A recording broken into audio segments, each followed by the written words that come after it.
It was probably reading Aragon by Christopher Paolini. It was kind of my first big fantasy book. I just remember the descriptions of the dragons and I really wanted to ride one, so that was definitely the first time.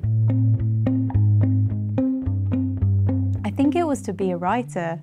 I remember I went to the library quite a lot when I was little and I asked the librarian, how do these books work? Who are these people on the spines? And they said, it's authors.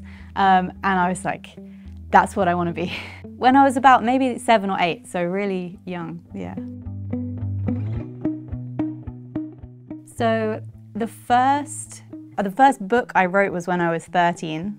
I wrote about pirates and spies because I couldn't choose, and the main character was called Isabel, and she had red hair like me.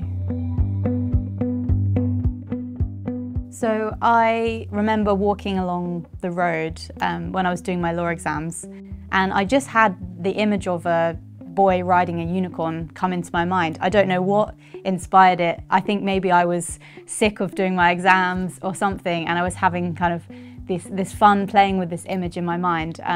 Maybe I saw a soft toy unicorn in a shop, I don't know. And then I saw this unicorn and it seemed different and scary. Was Skandar, definitely the first character. He was the boy on the unicorn and he really looks like what's on the cover now too, so that's amazing for me.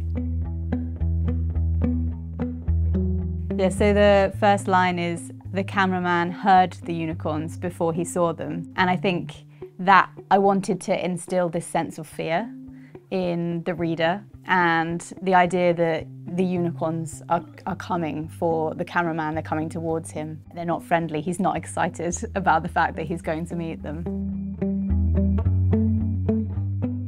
So I got my first piece of fan mail in the post from an 8-year-old called Jessica, and she said that it was her favourite book and that she would like a unicorn and please could I arrange for that to happen.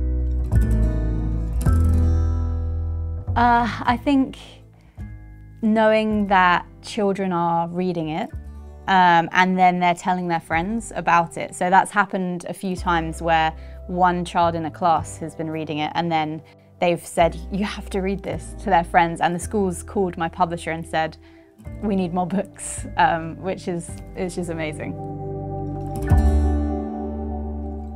I think when I'm writing, I always want people to be choosing to read the book rather than do something else. I want them to keep turning the pages, so I think my fear is putting the book down.